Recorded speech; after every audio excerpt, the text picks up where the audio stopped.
ದರ್ಶನ್ ಅವ್ರಿಗೆ regular bale sanction ಆಗಿದೆ. ಅವರು ಜೈಲಿನಲ್ಲಿ ಇದ್ದಂತಹ ಸಂದರ್ಭದಲ್ಲಿ ಅವರ ಅತ್ಯಾಪ್ತರು ಕೂಡ ಆಗಿದ್ರು. ಪ್ರೊಡ್ಯೂಸರ್ ಭರತ್ ಅವರು ಒಂದಷ್ಟು ಆರೋಪಗಳನ್ನ ಮಾಡಿದ್ರು ಅವರ ಮೇಲೆ. ಆ ಕೇಸ್ ನಡೀತಾ ಇದೆ, ಏನಾಯ್ತು, ಎಲ್ಲಿಗೆ ಬಂತು, ಅವರ ರಿಯಾಕ್ಷನ್ ಏನು, ಈ ಒಂದು ವಿಚಾರದ ಬಗ್ಗೆ ಎಲ್ಲವನ್ನೂ ಮಾತನಾಡಿಸ್ತಾ ಹೋಗ್ತೀನಿ. ಭರತ್ ಅವರೇ, ನೀವು ದರ್ಶನ್ ಅವ್ರ ಮೇಲೆ ಆರೋಪವನ್ನ ಮಾಡಿದ್ರಿ, ಸಾಕಷ್ಟು ಚರ್ಚೆಗಳಾಯ್ತು ಅದ್ರ ಬಗ್ಗೆ. ಸೊ ಅಟ್ ಪ್ರೆಸೆಂಟ್ ನಿಮ್ಮ ಕೇಸ್ ಎಲ್ಲಿಗೆ ಬಂದು ನಿಂತಿದೆ? ಇನ್ವೆಸ್ಟಿಗೇಷನ್ ಅಂದರೆ ಕೋರ್ಟಲ್ಲಿ ನನ್ನ ಪರ ಇರೋವಂಥ ಲಾಯರ್ ಮಾತಾಡ್ತಾ ಇದ್ದಾರೆ. ಅದರದ್ದು ಇನ್ನೇನು ನೆಕ್ಸ್ಟ್ ವೀಕು, ಈ ಕಮ್ಮಿಂಗ್ ವೀಕಲ್ಲಿ ಅದರದ್ದು ರಿಸಲ್ಟ್ ಸಿಗುತ್ತೆ. ನಮಗೆ ಏನಾಗುತ್ತೆ ನೋಡಬೇಕು, ನ್ಯಾಯಕ್ಕೆ ಬೆಲೆ ಸಿಗುತ್ತೆ ಅಂತ ಅಂದ್ಕೊಂಡಿದ್ದೀನಿ. ನೀವು ದರ್ಶನ್ ಅವ್ರಿಗೆ ಒಂದು ಕಾಲದಲ್ಲಿ ತುಂಬ ಆಪ್ತರು ಕೂಡ ಆಗಿದ್ರಿ. ಸೊ ಇವಾಗ ಅವರು ಆಚೆ ಬಂದಿದ್ದಾರೆ, ನಿಮಗೆ ಮಾತನಾಡ್ಲಿಕ್ಕೂ ಕೂಡ ಸಿಗಬಹುದೇನೋ. ಸೊ ಮಾತನಾಡಿಸುವಂತಹ ಪ್ರಯತ್ನ ಏನಾದರೂ ಮಾಡ್ತೀರಾ? ಅಂದರೆ ಆಗಿರುವಂತಹ ಒಂದು ಮನಸ್ತಾಪಗಳಿಗೆ ತೆರೆ ಹಿಡಿಯುವಂತಹ ಕೆಲಸವನ್ನ ನೀವೇನಾದರೂ ಹೋಗಿ ಮಾತನಾಡೋದು, ಆ ರೀತಿ ಏನಾದರೂ ಪ್ಲಾನಿಂಗ್ಸ್ ಇದೆಯಾ ಅಂತ ಅಂದ್ಕೊಂಡಿದ್ದೀನಿ. ಯಾಕಂದರೆ ಇವಾಗ ತೊಂದರೆಲಿದ್ದವ್ರಿಗೆ ಮತ್ತೆ ತೊಂದರೆ ಕೊಡೋಕೆ ನನಗೂ ಇಷ್ಟ ಇಲ್ಲ. ನೋಡೋಣ, ಟ್ರೈ ಮಾಡೋದನ್ನ ಮಾಡ್ತೀನಿ. ಅವರ ಸುತ್ತಮುತ್ತ ಇರೋರು ನನಗೊಂದಷ್ಟು ಜನ ಗೊತ್ತಿದ್ದಾರೆ, ಕೇಳ್ತೀನಿ, ಅಣ್ಣ ಮಾತಾಡಿ ಮುಗಿಸ್ಕೋಣ ಅಂತ. ಯಾಕಂದರೆ ಇಲ್ಲಿ ಮಧ್ಯದಲ್ಲಿ ಇರೋನು ಯಾರಿದಾನೋ, ಅವನು ಸ್ಟೇ ಆರ್ಡರ್ ತರ್ತಾ ಇದ್ದಾನೆ ನನ್ನ ಮೇಲೆ, ಏನೇನೋ ಮಾಡ್ತಾ ಇದ್ದಾನೆ. ಅವ್ನಿಗೆ ಏನೇನು ಮಾಡಬೇಕು ಅನಿಸ್ತಿದ್ಯೋ ಅವ್ನು ಅದು ಮಾಡ್ತಿದ್ದಾನೆ, ಮಾಡಲಿ. ಈಗಾಗ ಅವ್ನು ಕಲ್ಪ್ರೇಟ್ ಅಲ್ಲ ಅಂತ ಅಂದಮೇಲೆ ಅವ್ನು ಅದನ್ನು ಬಂದು ಮಾತಾಡೋದು ಅಥವಾ ಫೇಸಾರೋ ಮಾಡಬೇಕು. ಈಗ ಸ್ಟೇಷನ್ ಕಂಪ್ಲೇಂಟ್ ಕೊಟ್ಟಾಗ ಸ್ಟೇಷನಲ್ಲಿ ಬಂದು ಅದನ್ನು ಮಾತಾಡಿ ಮುಗಿಸ್ಕೋಬೇಕು, ಅಥವಾ ಅವ್ನ ಸ್ಟೇಟ್ಮೆಂಟ್ ಆರೋ ಕೊಡಬೇಕು. ಯಾವುದೂ ಏನೂ ಮಾಡ್ತಾ ಇಲ್ಲ. ನನಗೆ ಅದಾಗಿದೆ, ನನಗೆ ಇದಾಗಿದೆ, ನನಗೆ ತೊಂದರೆ ಆಗಿದೆ, ನಾನು ಎದ್ದು ಬರೋಕ್ಕಾಗಲ್ಲ. ಅವ್ರು ಇರೋದು ಮೈಸೂರಲ್ಲಿ, ನಾನು ಯಾರ ಬಗ್ಗೆ ಹೇಳ್ತಿದ್ದೀನಿ ಅಂತ ಗೊತ್ತಿರುತ್ತೆ. ಮೀಡಿಯಲ್ಲಿ ನಾನು ಮಾತಾಡದೇ ಇರೋಂಗೆಲ್ಲ ಸ್ಟೇ ತರೋದು, ಆ ಥರ ಎಲ್ಲ ಮಾಡ್ತಿದ್ದಾರೆ. ಮಾಡಲಿ, ಒಳ್ಳೇದು. ಇದರಲ್ಲೇ ದರ್ಶನ್ ಸರ್ ಫ್ಯಾನ್ಸ್ ನನಗೆ ಬೈತಾರಲ್ಲ, ಅವ್ರು ಇಷ್ಟರಲ್ಲೇ ಅರ್ಥ ಮಾಡ್ಕೋಬೇಕು ಯಾರಿಲ್ಲಿ ಕಲ್ಪ್ರೇಟ್ ಅಂತ ಹೇಳಿ. ನನಗೇನು ದರ್ಶನ್ ಸರ್ ಮೇಲೆ ನಾನೇನೋ ಹೋಗಿ ಜಿದ್ದು ಸಾಧಿಸ್ಬೇಕು ಅದೆಲ್ಲ ಏನಿಲ್ಲ. ನನಗೆ ಅವ್ರ ಮೇಲೆ ಯಾವ ಜಿದ್ದು ಇಲ್ಲ. ನನಗಾಗಿರೋ ಅನ್ಯಾಯಕ್ಕೆ ಅದಕ್ಕೆ ಏನು ಮಾಡಿಕೊಡ್ಬೇಕೋ ಅದನ್ನು ಮಾಡಿಕೊಡಿ ಬಾಸ್ ಅಂತ ನಾನು ಅವತ್ತು ಕೇಳಿದ್ದು. ಈಗ ಟ್ರೈ ಮಾಡ್ತೀನಿ, ನನ್ನ ಕಡೆಯಿಂದ ಪ್ರಯತ್ನ ಏನು ಪಡಬೇಕೋ ಅದನ್ನು ನಾನು ಪಡ್ತೀನಿ. ಅವರು ಎಸ್ ಆಯಿತು ಮಾತಾಡೋಣ ಬಾಚಿನ ಅಂತ ಮುಂಚಿನ ಥರ ಕರೆದು ಮಾತಲ್ಲೇ ಮುಗಿಸ್ಕೋಣ. ನನಗೆ ಅವತ್ತು ಹೇಳಿದ್ದೀನಿ, ಅವ್ರು ಮಾತಾಡಿಸ್ಬಿಟ್ರೆ ಸಾಕು, ಮುಗ್ದೋಗುತ್ತಿದ್ದ ಅಲ್ಲಿಗೇನೆ. ಆಮೇಲೆ ನನಗೆ ಗೊತ್ತು ಅವನ್ನ ಹೆಂಗೆ ನಾನು ಯಾವ ಥರ ಮಾಡಬೇಕು. ಯಾಕಂದರೆ ಮರಕ್ಕಿಂತ ಮರ ದೊಡ್ಡದಿರುತ್ತೆ ಅಂತ ಹೇಳ್ತಾರಲ್ಲ, ಅವನೇ ದೊಡ್ಡವನು ಅಂತ ಅಂದ್ಕೊಂಡಿರ್ಬೋದು. ಅವನಕ್ಕಿಂತ ಚೆನ್ನಾಗಿ ನಮಗೂ ಇರ್ತಾರೆ ಜನ. ಅವನೊಬ್ಬನೇ ದೊಡ್ಡ ಕಿಲಾಡಿ ಅಂದ್ಕೊಂಡು ಓಡಾಡೋದಲ್ಲ. ಅವನಕ್ಕಿಂತ ವಯಸ್ಸಲ್ಲಿ ಚಿಕ್ಕವನಾದ್ರೆ ನನಗೆ ನನ್ನ ಲಿಮಿಟ್ಸಲ್ಲಿ ನಾನು ಏನು ಮಾಡ್ಬೇಕು ನನಗೆ ಗೊತ್ತಿದೆ, ನಾನು ಮಾಡ್ತೀನಿ. ಯಾಕಂದರೆ ಕಾನೂನು ಇದರಿಂದ ದಾಟ್ಬಿಟ್ಟು ನಾನೇನು ಮಾಡಲ್ಲ. ಕಾನೂನು ರೀತಿಲಿ ಯಾವ ಥರ ನಾನು ಫೈಟ್ ಮಾಡಬೇಕು ನಾನು ಫೈಟ್ ಮಾಡೋಕ್ಕೆ ರೆಡಿ ಇದ್ದೀನಿ ಅವನ ಮೇಲೆ. ಯಾಕಂದರೆ ಅವನಿಂದನೇ ಎಲ್ಲ ಆಗಿದ್ದಿಲ್ಲಿ. ನಾನು ಚಿಕ್ಕ ವಯಸ್ಸಿಂದ ನಾನು ಆಲ್ಮೋಸ್ಟ್ 4th 5th ಸ್ಟ್ಯಾಂಡರ್ಡ್ ಇದ್ದೆ. ಅವಾಗಿಂದ ದರ್ಶನ್ ಸರ್ ಜೊತೆ ನಾನು ಓಡಾಡಿಕೊಂಡು, ಆಮೇಲೆ ಅವ್ರ ಬೈಕ್ಸ್ ಕ್ರೇಜ್ ಬಂದಿದ್ದೆ ಅವರಿಂದ. ನನಗೆ ಅವರಿಂದನೇ ನೋಡಿ ಒಂದು CBR ರೆಪ್ಸಾಲ್ ಅಂತ ಬರುತ್ತೆ 1000cc ಬೈಕು, ಅದು ಅವ್ರ ಹತ್ರನೇ ಫಸ್ಟ್ ನೋಡಿದ್ದು. ಅಲ್ಲಿಂದ ನನಗೆ 18 years ಆಗ್ತಿದ್ದಂಗೆ, ನನ್ನ ಬರ್ಡೇ July 19th 18 ಆಗ್ತಿದ್ದಂಗೆ ನಾನು ಬೈಕ್ ತೊಗೊಂಡಿದ್ದೆ. ನೋಡಿ ಬಾಸ್ ಈ ಗಾಡಿ ಅಂತ. ದರ್ಶನ್ ಸರ್ ಡ್ರೈವರು ಅದೇ ಕರೆಯೋರು ನನಗೆ. ನನ್ನ ಗಾಡಿ ಮೇಲೆ 46 ಅಂತ ಹಾಕ್ಸಿದ್ದೆ ಗಾಡಿ ನಂಬರ್. 46 ಬಾರ ಇಲ್ಲಿ ಯಜಮಾನ್ರು ಕರೀತವ್ರು, ನಿನ್ನ ಗಾಡಿ ನೋಡ್ಬೇಕಂತೆ ಅಂತ ಕರೆಯೋರು. ಆ ಥರ ಎಲ್ಲ ಇದ್ದವರು ಯಾರೋ ಒಬ್ರು ಮಧ್ಯದಲ್ಲಿ ಬಂದ್ಬಿಟ್ಟು, ಅದು ದರ್ಶನ್ ಸರೇ ಪರಿಚಯ ಮಾಡಿಸ್ಕೊಟ್ಟವನು. ಅವನು ಮಧ್ಯದಲ್ಲಿ ಬಂದ್ಬಿಟ್ಟು ತಂದಿಟ್ಬಿಟ್ಟು ತಮಾಷೆ ನೋಡ್ಬಿಟ್ಟು ಅವ್ನು ಚೆನ್ನಾಗಿದ್ದಾನೆ ಅವ್ರ ಜೊತೆ. ಈಗ ನಮ್ಮನ್ನು ದೂರ ಮಾಡಿಸ್ಬಿಟ್ಟು. ಅದಲ್ದಿರ ಇನ್ನೊಬ್ರು ದೊಡ್ಡ ಆರ್ಟಿಸ್ಟ್ ಇದ್ರು, ಅಂದರೆ ದೊಡ್ಡ ಆರ್ಟಿಸ್ಟ್ ಮಗ. ಅವ್ರ ಜೊತೆ ಅಂತೂ ನಾನು ಬೆಳಗ್ಗೆ ಆದರೆ ಅವ್ರ ಮನೇಲಿ ಇರ್ತಿದ್ದೆ ನಾನು, JP ನಗರಲ್ಲಿ. ಅವ್ರ ಜೊತೆನೂ ಕಟ್ ಮಾಡ್ದ. ಇದು ನಮಗೂ ಬೇಜಾರಾಗುತ್ತೆ, ಯಾಕಂದರೆ ಅಣ್ಣ ತಮ್ಮದಿರ ಥರ ಇದ್ವಿ ನಾನು ಅವರು, ಅದು ಹೀರೋ. ಸೊ ಆ ಥರ ಒಂದೇ ಸತಿ ಕಟ್ಟಾದಾಗ ನಮಗೆ ತುಂಬ ಬೇಜಾರಾಗುತ್ತೆ ಅದು. ಹಂಗಾಗಿ ಈ ಸತಿ ಟ್ರೈ ಮಾಡೋದನ್ನ ಮಾಡ್ತೀನಿ. ಇವಾಗ ಆಚೆ ಬಂದಿದ್ದಾರೆ, ಖುಷಿ ಆಯಿತು. ಆರಾಮಾಗಿ ಅವರು ಊಟ ತಿಂಡಿ ಮಾಡಿಕೊಂಡು, ಅವ್ರು ಸಣ್ಣ ಆಗಿದ್ದನ್ನು ನೋಡಿ ಬೇಜಾರಾಗಿತ್ತು. ಅವ್ರು ಇದ್ದಿದ್ದ ಘಟನೆ ಬೇರೆ. ಲಾಸ್ಟಲ್ಲಿ ಜೈಲಿಂದ ಆಚೆ ಬರಬೇಕಾದಾಗ ಫುಲ್ಲು ಸಣ್ಣಕ್ಕಾಗ್ಬಿಟ್ಟು, ಅದು ಕಾಲೆಲ್ಲ ತೊಂದರೆ, ಅವ್ರಿಗೆ ಕಾಲು ಎಳ್ಕೊಂಡು ಓಡಾಡ್ತಿದ್ದು ಎಲ್ಲ ನೋಡಿ ಬೇಜಾರಾಗ್ತಿತ್ತು. ಆದಷ್ಟು ಬೇಗ ಹೆಲ್ತ್ ಚೆನ್ನಾಗಾಗಲಿ, ಆಮೇಲೆ ಅವ್ರ ನ್ಯಾಯಕ್ಕೆ ಬೆಲೆ ಸಿಗಲಿ ಅಂತ ನಾನು ಇದು ಮಾಡ್ತೀನಿ. ಇವಾಗ ನಿಮಗೆ ತೊಂದರೆ ಕೊಡ್ತಾ ಇದ್ದಾರೆ ಅಂತ ಹೇಳಿದ್ರಲ್ವಾ, ಸೊ ಮಾಧ್ಯಮದ ಮುಂದೆ ಮಾತನಾಡಬಾರ್ದು, ಅದು ಇದು ಮತ್ತೊಂದು ಎಲ್ಲ, ನಿಮಗೇನು ಪ್ರಾಬ್ಲಮ್ಸ್ ಕೊಡಬೇಕು ಅದನ್ನೆಲ್ಲ ಮಾಡ್ತಾ ಇದ್ದಾರೆ ಅಂತ ಹೇಳಿದ್ರಲ್ವಾ. ಸೊ ಇದೆಲ್ಲ ದರ್ಶನ್ ಸರ್ ಅವರ ಗಮನಕ್ಕೆ ಇರೋದಿಲ್ವಾ ಅಂತ ಹೇಳ್ಬಿಟ್ಟು, ಬಿಕಾಸ್ ಅವರ ಮಾರ್ಗದರ್ಶನ ಇಲ್ಲದೆ ಇವ್ರು ಹೇಗೆ ಮುಂದುವರಿಯಕ್ಕೆ ಸಾಧ್ಯ? ಭರತ್ ಮೇಡಮ್, ಇವಾಗ ಸಿಂಪಲ್ ಹೇಳ್ತೀನಿ, ದರ್ಶನ್ ಸರ್ ಎಲ್ಲಾನು ಕೇಳ್ಕೊಂಡಿರಲ್ಲ. ಏನು ಮಾಡ್ತಾರೆ, ಅಣ್ಣ ನಾನು ಮಾತಾಡ್ಕೋತೀನಿ ಬಿಡಿ ಅಣ್ಣ ಅಂತ ಹೇಳ್ಬಿಡ್ತಾರೆ ಅವರು. ಮಾತಾಡ್ಕೊಡ್ತೀನಿ ಅಂದಾಗ ದರ್ಶನ್ ಸರ್ ಏನು ಮಾಡ್ತಾರೆ, ಸರಿ ಆಯ್ತು ಅವ್ರವ್ರು ಸಾಲ್ವ್ ಮಾಡ್ಕೋತಾರೆ ಅಂತ ಅನ್ಕೋತಾರೆ, ಸುಮ್ಮನೆ ಆಗ್ಬಿಡ್ತಾರೆ. ಇವ್ರು ಇಲ್ಲಿ ಈ ಥರ ಹಲ್ಕ ಕೆಲಸ ಮಾಡ್ತಾರೆ ಅಂತ ಯಾರಿಗೆ ಗೊತ್ತು. ಆಮೇಲೆ ನಮ್ಮ ಆ ಸಿನಿಮಾ ಡೈರೆಕ್ಟ್ರು ಇಷ್ಟು ದಿವಸ ಇಲ್ಲ ಅಂತಿದ್ದವರು ನಮ್ಮ ಸ್ಟೇಷನ್ಗೆ ಬಂದಾಗ, ಕೆಂಗೇರಿ ಸ್ಟೇಷನ್ಗೆ ಬಂದಾಗ ಸ್ಟೇಟ್ಮೆಂಟ್ ಕೊಟ್ಟಿದ್ದಾರೆ. ಹೌದು ನಾವು ಕರ್ಕೊಂಡೋಗಿದ್ದು ನಿಜ, ಭರತ್ ಅವ್ರನ್ನ ಟೊರಿನೋ ಫ್ಯಾಕ್ಟ್ರಿಗೆ ಲಾಕ್ ಮಾಡ್ಕೊಂಡಿದ್ದು ನಿಜ, ದರ್ಶನ್ ಸರ್ ಫೈನಾನ್ಸ್ ಕೊಡ್ತೀನಿ ಅಂದಿದ್ದು ನಿಜ ಅಂತ. ಇವ್ರದ್ದೇ ಪ್ರೀವಿಯಸ್ಸು 2022 ನಾನು ಏನು ಕೇಸ್ ಹಾಕಿದಾಗ ಅದ್ರಲ್ಲಿ ಹೇಳಿದವ್ರೆ, ಯಾರು ಕರೆದೇ ಇಲ್ಲ ಅವ್ರಿಗೆ, ಬರೀ ಸುಳ್ಳು ಹೇಳ್ತಾರೆ ಅವರು, ಸಿನಿಮಾ ಮಾಡ್ತೀನಿ ಅಂತ ಬಂದರು ದುಡ್ಡಿಲ್ಲ ಅಂತ ಅಂದರು, ಅವ್ರದವರೇ ಏನೋ ಹೇಳ್ತಾರೆ ಭರತ್ ಅವರು ಅಂತ. ಸ್ವಾಮಿ ನಿಮ್ಮದೇ ಹಳೆ ರೆಕಾರ್ಡಿಂಗ್ ತೆಗೆದು ನೋಡಿ, ಕೆಂಗೇರಿ ಸ್ಟೇಟ್ಮೆಂಟಲ್ಲಿ ನೀವೇ ಬಂದು ಬರ್ದು ಸೈನ್ ಹಾಕಿರೋದು ನೋಡಿ, ನಿಮಗೆ ಗೊತ್ತಾಗುತ್ತೆ ಇಲ್ಲಿ ಯಾರು ಕಲ್ಪ್ರೇಟು ಅಂತ. ಸುಮ್ಮನೆ ಬಾಯಿ ಬಂದಂಗೆ ಮಾತಾಡೋದಲ್ಲ. ಯಾಕಂದರೆ ಸುಳ್ಳನ್ನ ಒಂದು ಸುಳ್ಳು ಹೇಳೋಕೆ ಹೋಗಿ 100 ಸುಳ್ಳು ಹೇಳಿರ್ತಾರೆ ಅವ್ರು. ಅದನ್ನು ಒಂದು ಸುಳ್ಳನ್ನ ಮುಚ್ಚಾಕಕ್ಕೆ ಹೋಗಿ ಇವಾಗ ಸತ್ಯ ಆಚೆ ಬಂತ. ಯಾರು ಏನು ಮಾಡಿದ್ರು, ಅದು 1 ಕೋಟಿ 2 ಕೋಟಿ ಕೊಡ್ತೀನಿ ಅಂದಿದ್ದು ಯಾರು, ಎಲ್ಲ ಸ್ಟೇಟ್ಮೆಂಟಲ್ಲಿದೆ ಈಗ ಆಲ್ರೆಡಿ. ಯಾಕಂದರೆ ಸ್ಟೇಟ್ಮೆಂಟ್ ಒಂದ್ಸತಿ ರಿಜಿಸ್ಟರ್ ಆಯಿತು ಅಂದರೆ ಅವ್ರು IT ಗೆ ಅಪ್ಲೋಡ್ ಮಾಡ್ತಾರೆ ಪೊಲೀಸವರು. ಅದ್ರಲ್ಲಿ ತೆಗೆದು ನೋಡಿದ್ರೆ ನೀವು ಯಾವತ್ತು ಬೇಕಾದ್ರೂ, ನಾನಲ್ಲ ನೀವು ಹೋಗಿ RTI ಅಪ್ಲೈ ಮಾಡಿದ್ರೆ 20 ರೂಪಾಯಿ ಕೊಟ್ಟರೆ ನಿಮಗೂ ಕೊಡ್ತಾರೆ ಅದನ್ನು, ಕೇಸ್ ನಂಬರ್ ಹೇಳಬೇಕಷ್ಟೇ. ಅದ್ರಲ್ಲಿ ಚೆಕ್ ಮಾಡಿ ನೋಡಿದ್ರೆ ಯಾರು ಏನೇನು ಸ್ಟೇಟ್ಮೆಂಟ್ ಕೊಟ್ಟಿದ್ದಾರೆ ಇದೆ. ನಾನು ಅವತ್ತು ಹೇಳಿದ್ದೆ 3 ಲಕ್ಷ ರೂಪಾಯಿ ದುಡ್ಡು ಕೊಡ್ಬೇಕು ನಾನು, ಇನ್ನೂ ಬ್ಯಾಲೆನ್ಸ್ ಇತ್ತು ಕ್ಯಾಮ್ರಾದವ್ರಿಗೆ ಅಂತ. ಅದು ಅವ್ರು ಹೇಳಿದ್ದಾರೆ. ನಾನು ಎಸ್ ಅಂತ ಅದನ್ನು ನಾನು ಒಪ್ಕೊಂಡಿದ್ದೀನಿ. ಸತ್ಯ ಏನಿದೆಯೋ ಅದನ್ನು ಮಾತಾಡೋಣ. ಇವಾಗ ಫೇಸ್ ಮಾಡಲಿ ಅವನು. ನಾನು ಏನು ಹೇಳ್ತಿದ್ದೀನಿ ಅಂದರೆ, ತಪ್ಪು ಮಾಡಿದ್ಯಾ ನೀನು, ತಪ್ಪು ಮಾಡಿದಕ್ಕೆ ಶಿಕ್ಷೆ ಅನುಭವಿಸ್ಲೇಬೇಕು. ಇಲ್ಲ ನಾನು ಕಾಸು ಬೇಕಂದ್ರೆ ಬಿಡ್ತೀನಿ, ಜನದ ಮುಂದೆ ಬಂದು ಯಾರು ಹಲ್ಕ ಕೆಲಸ ಮಾಡಿದಾರೆ ಒಪ್ಕೋ, ಹೋಗ್ಲಿ, ಲಕ್ಷ ರೂಪಾಯಿ ಇರಲಿ, ಕೋಟಿ ರೂಪಾಯಿ ಏನೇ ಇರಲಿ. ಅದು ದರ್ಶನ್ ಸರ್ ಜೊತೆ ಮುಂಚಿನ ಥರ ನಾನು ಆಗಬೇಕು. ನಾನೇನು ಭಯ ಪಟ್ಕೊಂಡು ಹೇಳ್ತಿಲ್ಲ ಇದನ್ನು. ಈಗ ಅವ್ರ ಫ್ಯಾನ್ಸ್ ಹೇಳ್ತಾರೆ, ಆಚೆ ಇದ್ದಾಗ ಮಾತಾಡೋಕ್ಕಾಗಲಿಲ್ಲ ನೀನು, ಒಳಗೋದ್ಮೇಲೆ ಮಾತಾಡ್ತೀಯ ಅಂತ. ಸ್ವಾಮಿ 2022ರಲ್ಲೇ ನಾನು ಕೇಸ್ ಮಾಡಿದ್ದು. ಅವಾಗೇನೋ ಅವ್ರ ಇನ್ಫ್ಲೂಯೆನ್ಸು ಇದರಿಂದ ಇದಾಗಿಲ್ಲ. 2022ರಲ್ಲಿ ಬಾಸ್ ಎಲ್ಲಿದ್ರು, ಆಚೆನೇ ಇದ್ರು. ನಾನು ಎದ್ರುಕೊಂಡೇನು ಹೇಳ್ತಾ ಇಲ್ಲ. ನಾನು ಹೇಳೋದು, ಅವ್ನು ಬಂದು ಒಪ್ಕೊಂಬಿಡ್ಲಿ, ಹೌದು ನಾನು ಹಲ್ಕ ಕೆಲಸ ಮಾಡಿದ್ದೀನಿ, ಭರತ್ ಅವ್ರಿಗೆ ತೊಂದರೆ ಕೊಟ್ಟಿದ್ದು ನಾನೇ ದರ್ಶನ್ ಸರ್ ಹತ್ರ ಫೋನ್ ಮಾಡಿಸಿದ್ದು ಅಂತ ಒಪ್ಕೊಳ್ಳಿ. ಈ ಕೇಸ್ ಇಲ್ಲಿಂದಿಲ್ಲೇ ವಾಪಸ್ ತಗೋತೀನಿ, ಅದೇನಿದೆ ಕ್ಲೋಸ್ ಮಾಡಾಕ್ತೀನಿ. ದುಡ್ಡು ಅವ್ನು ಕೊಡ್ತಾನ ಕೊಡಲಿ, ಇಲ್ಲ ಬಿಟ್ಟಾಕ್ತೀನಿ ಅದನ್ನು, ಎಲ್ಲೋ ಯಾವುದೋ ದೇವ್ರ ಉಂಡಿಗೆ ಹಾಕ್ದೆ ಅಂದ್ಬಿಟ್ಟು ಬಿಟ್ಬಿಡ್ತೀನಿ.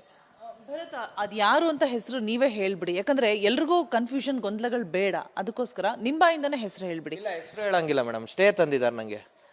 ಹೆಸರು ಹೇಳೋ ಹಾಗೆ ಇಲ್ಲ. ಹೆಸರು ಹೇಳಿದ್ರೆ ನನ್ನ ಮೇಲೆ 2 ಕೋಟಿ ಡೆಫಾರ್ಮೇಷನ್ ಆಗ್ತಾನೆ ಮತ್ತೆ. ಈಗ ಆಲ್ರೆಡಿ ಸ್ಟೇ ತಂದಿದ್ದಾರೆ. 22 ಅಲ್ಲಿ ಸ್ಟೇ ತಂದಿದ್ರು ನನಗೆ. 22 ಆಗಸ್ಟ್ 18 ಸ್ಟೇ ಬಂದಿತ್ತು. ಅಲ್ಲಿಂದ 3 ತಿಂಗಳು ಸ್ಟೇ ಇತ್ತು. ಅದಾದ್ಮೇಲೆ ಇವಾಗ ಲಾಸ್ಟ್ ಟೈಮ್ ನಿಮ್ಗೆ ಇಂಟರ್ವ್ಯೂ ಕೊಟ್ಟಾಗ ನಾನು ಮೋಸ್ಟ್ಲಿ ಅಕ್ಟೋಬರ್ ಅನ್ಸುತ್ತೆ, ಅಕ್ಟೋಬರ್ 19 18 ಏನೋ, ಮತ್ತೆ ಅಲ್ಲಿಂದ ಸ್ಟೇ ಆರ್ಡರ್ ಬಂದಿದೆ ನನಗೆ. ಜನವರಿ ತನಕ ಸ್ಟೇ ಆರ್ಡರ್ ಇದೆ. ನಿಜಕ್ಕೂ ತುಂಬಾ ಇಕ್ಕಟ್ಟಿನ ಪರಿಸ್ಥಿತಿಯಲ್ಲಿ ಸಿಲ್ಕಾಕೊಂಡಿದ್ದೀರಾ ಅಂತ ಅನಿಸ್ತಾ ಇದೆ. ನೀವು ನೋಡಿ, ಹೆಸರು ಹೇಳದೆ ಇರೋ ತರ ಸ್ಟೇ ತಂದು, ನಿಮಗೆ ಮಾಧ್ಯಮದ ಮುಂದೆ ಮಾತಾಡದೇ ಇರೋ ತರ ಒಂದು ಸ್ಟೇ ತರೋದು. ಭರತ್, ಇನ್ನೊಂದು ವಿಷಯ ಗೊತ್ತಾಯ್ತು ನನಗೆ. ನಿಮ್ಮ ಈ ಒಂದು ಕೇಸ್ ಏನಿದೆ, ಇದನ್ನ ಮುಂದುವರೆದು ನೀವು ತಗೊಂಡು ಹೋದ್ರೆ, ಅಂದ್ರೆ ನೀವೇ ಹೇಳಿದ್ರಿ ದರ್ಶನ್ ಅವರ ಬೇಲ್ಗೂ ಕೂಡ ತೊಂದರೆ ಆಗ್ತಿತ್ತು ಅಂತ ಹೇಳ್ಬಿಟ್ಟು, ಆ ಬಗ್ಗೆ ಮಾಹಿತಿ ಕೊಡೋದಾದ್ರೆ. ತುಂಬಾ ತೊಂದರೆ ಆಗಿರೋದು ನಾನು ಬೇಡ. ಯಾಕಂದ್ರೆ ಅವ್ರ ಜೊತೆ ನಾವು ಕೂತ್ಕೊಂಡು ನಾವು ಊಟ ಮಾಡಿದ್ದೀನಿ. ಅವ್ರ ಕಾಸಲ್ಲಿ ನಾವು ಊಟ ಮಾಡಿದೀವಿ, ಅನ್ನ ತಿಂದಿದ್ದೀವಿ ಅವ್ರ ಮನೇಲಿ. ಅದನ್ನ ಮಾಡಬಾರ್ದು ಅನ್ನೋ ಒಂದೇ ಕಾರಣಕ್ಕೆ ನಾನು ಸುಮ್ಮನೆ ಇರೋದು. ಅವನೇನೋ ಅನ್ಕೊಂಡಿರ್ಬೋದು, ಅಥವಾ ಬೇರೆಯವ್ರು ಏನೋ ಅನ್ಕೊಂಡಿರ್ಬೋದು, ಇವನೇನು ಮಾಡಲ್ಲ ಮಾತಾಡ್ತಾನೆ ಅಂತ. ನಾನು ಬೇಡ NCR ಮಾಡ್ತಾ ಇರೋ ಕಾರಣನೇ ನಾನು ಅದು ವಾರ್ನಿಂಗ್ ಕೊಡ್ತಾ ಇರೋದು. ನಾನು NCR ಮಾಡಿಸಿ, ಬೇಡ ನನ್ನ ಪ್ರೊವೋಕ್ ಮಾಡಬೇಡಿ, ನಾನು ಮಾಡಕ್ಕೆ ಹೋದ್ರೆ ಬೇರೆ ರೀತಿನೇ ಮಾಡ್ತೀನಿ ಅಂತ ಹೇಳ್ತಾ ಇದ್ದೀನಿ. ಯಾಕಂದರೆ ನ್ಯಾಯ ನನ್ನ ಕಡೆ ಇದೆ, ನನ್ನ ಹತ್ರ ಸಾಕ್ಷಿಗಳಿದೆ. ಯಾರನ್ನೋ ಕಳಿಸ್ಬಿಟ್ಟು ಪೇಪರ್ಸ್ ಎಲ್ಲ ಎತ್ತಿಸಿದ್ರು. ನಮ್ಮ ಮನೇಲಿ ಆ ಸಿನಿಮಾ ಸಂಬಂಧಪಟ್ಟಿದ್ದ ಪೇಪರ್ಸೇ ಇಲ್ಲ. ಈಗ ಆ ಥರ ಏನೇನೋ ಮಾಡ್ತಾ ಇರ್ತಾರೆ ಅವರು. ಮಾಡಲಿ, ಒಳ್ಳೇದವ್ರಿಗೆ. ದೇವರು ಏನು ತೋರಿಸ್ಬೇಕು ಆಲ್ರೆಡಿ ತೋರಿಸ್ಬಿಟ್ಟಿದ್ದಾರೆ ಅವ್ರಿಗೆ. ಇನ್ನೂ ಅವ್ರಿಗೆ ಅರ್ಥ ಆಗ್ತಿಲ್ಲ ಅಂದರೆ ಏನೂ ಮಾಡೋಕ್ಕಲ್ಲ. ಯಾಕಂದರೆ 2022ರಲ್ಲೋ 23ರಲ್ಲೋ ಅವ್ರಿಗೆ ದೇವರು ಆಗಲೇ ಒಂದು ಸತಿ ಶಿಕ್ಷೆ ಕೊಟ್ಟಾಗಿದೆ. ನಾನು ಅವತ್ತೇ ಹೇಳಿದ್ದೆ, ಬೇಡ ಈ ಥರ ಎಲ್ಲ ಮಾಡೋದು. ತಾಯಿ ಚಾಮುಂಡೇಶ್ವರಿ ನಿಮ್ಮ ತಾಯಿ ಚಾಮುಂಡೇಶ್ವರಿ ಹತ್ರನೇ ಇದ್ದೀರಾ ನೀವು, ಹತ್ರದಲ್ಲಿ ಇಟ್ಕೊಂಡು ಈ ಥರ ಹಲ್ಕ ಕೆಲಸ ಮಾಡಬೇಡಿ.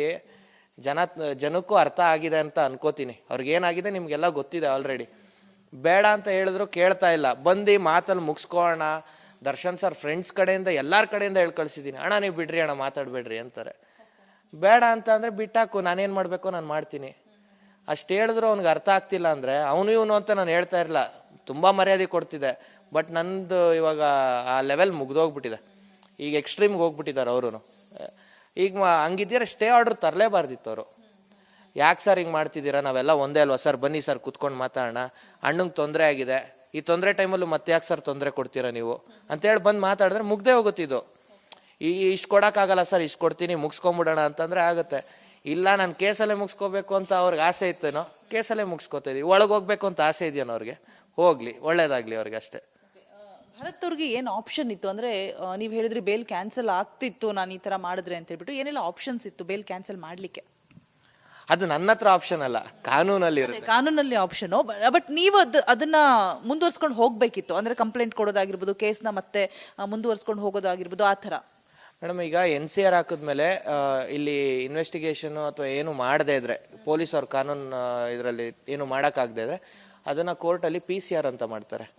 ಸೊ PCR ಮಾಡಿದಾಗ ಏನಾಗುತ್ತೆ, ಅದು ಕೋರ್ಟಿಂದ ಆ ಲೋಕಲ್ ನಾನು ಯಾವ ಸ್ಟೇಷನ್ಗೆ ಕಂಪ್ಲೇಂಟ್ ಕೊಟ್ಟಿರ್ತೀನಿ ಅವ್ರಿಗೆ ರೆಫರ್ ಮಾಡ್ತಾರೆ. ಅದಾದಮೇಲೆ ಅವರು ಕರ್ಕೊಂಡೋಗಿ ನೋಟಿಸ್ ಕೊಟ್ಬಿಟ್ಟು ಅವ್ರನ್ನ ಅಲ್ಲಿ ಕಂಪ್ಲೇಂಟ್ ಪಾರ್ಟೀಸ್ ಯಾರ್ಯಾರು ಇರ್ತಾರೋ ಅವ್ರನ್ನ ಕರ್ಕೊಂಡೋಗಿ ಕೋರ್ಟಿಗೆ ಪ್ರೊಡ್ಯೂಸ್ ಮಾಡಬೇಕಾಗುತ್ತೆ. ಆಮೇಲೆ ಅದರಲ್ಲಿ ಏನೇನಿದೆಯೋ, ಇವಾಗ ಕೊಲೆ ಬೆದರಿಕೆ, ಅದಕ್ಕೆ ಇಂಥ ಸೆಕ್ಷನ್ಸ್ ಅಂತ ಇರುತ್ತೆ, ಆ ಸೆಕ್ಷನ್ಗೆ ಏನೇನು ಮಾಡಬೇಕು ಅಂದರೆ ಯಾವ ಥರ ಶಿಕ್ಷೆ ಇರುತ್ತೋ ಅದನ್ನು ಮಾಡಿಸ್ತಾರೆ. ಬೇಲ್ ಕ್ಯಾನ್ಸಲ್ ಆಗೋ ಚಾನ್ಸಸ್ ಕೂಡ ಇರ್ತಿತ್ತು ಅಂತ ಹೇಳ್ತಿದ್ದೀರಾ? ನಮ್ಮ ಅಡ್ವೊಕೇಟ್ ಹೇಳಿದ್ರು. ಯಾಕಂದರೆ ಈಗ ಆಗಿರೋ ಕೇಸ್ ಏನಿದೆಯೋ ಅದಕ್ಕೆ ಇದನ್ನು ಅಂದರೆ ಮಾತಾಡಬೇಕಾದ ಆ್ಯಡ್ ಆಗುತ್ತೆ ಅದು. ಸೊ ಹಾಗಾಗಿ ಕ್ಯಾನ್ಸಲ್ ಆಗಬಹುದಿತ್ತು ಅಂತ ಅಂದರು ಅವರು. ನೆನ್ನೆನೂ ನಾನು ಹೋಗಿದ್ದೆ ಆ್ಯಕ್ಚುಲಾಗಿ ಕೋರ್ಟ್ಗೆ. ನಂದೇನಿದೆಯೋ ನಾನು ಮಾಡ್ತಾ ಇದ್ದೀನಿ. ಆಮೇಲೆ ಆಚೆ ಬಂದಿದ ತಕ್ಷಣ ಇವನು ಹೋಗಿ ಕೋರ್ಟ್ಗೆ ನಿಂತ್ಕೊಂಡ ಅಂತಲ್ಲ, ನಾನು ಡೇಟ್ ಸಮೇತ ಕೊಡ್ತೀನಿ. ನಾನು ಆಲ್ಮೋಸ್ಟ್ ಒಂದು 1.5 ಮಂತಿಂದ ನಡೀತಾ ಇದೆ. ಯಾಕಂದರೆ ಒಂದೇ ಸತಿ ಅದು ಯಾವುದೂ ಆಗಲ್ಲ. ನಾನು ಆಲ್ಮೋಸ್ಟ್ 2 years ಆಯಿತು ನಂದು ಪ್ರಕರಣ ಆಗಿ. ಹಾಗಾಗಿ ಡಿಲೇ ಆಫ್ ಕೇಸು ಅದೆಲ್ಲ ಏನೇನೋ ಕೇಳ್ತಾ ಇರ್ತಾರೆ, ಅದಕ್ಕೆ ನಾವು ಸಾಕ್ಷಿಗಳು ಕೊಡಬೇಕಾಗುತ್ತೆ ಏನು ಎತ್ತ ಅಂತೇಳಿ. ಆಮೇಲೆ ಆಡಿಯೋ ದರ್ಶನ್ ಸರ್ದೇನೆ ವಾಯ್ಸು ಅಥವಾ ಅಲ್ವಾ ಅಂತ FSL ಕಳಿಸ್ತಾರೆ. ಯಾಕಂದರೆ ಇವಾಗ ಒಳಗಿರೋದ್ರಿಂದ ಅವರು ಬೇಕು ಅಂತ ಸುಮಾರು ಜನ ಪ್ರಯತ್ನ ಪಡ್ತಾ ಇರ್ತಾರೆ ಕಲ್ಲೊಡಿಯೋಕ್ಕೆ. ಒಂದ್ಸತಿ ಒಂದು ಅಕ್ಕಿ ಬಿತ್ತು ಅಂದರೆ ಅದಕ್ಕೆ ಹೊಡಿತಾನೇ ಇರ್ತಾರೆ ಕಲ್ಲು ಅಂತ ಹೇಳಿ. ಜಡ್ಜ್ ಏನಿದೆಯೋ ಇದರಲ್ಲಿ ಅವ್ರು ಮಾಡ್ತಾರೆ.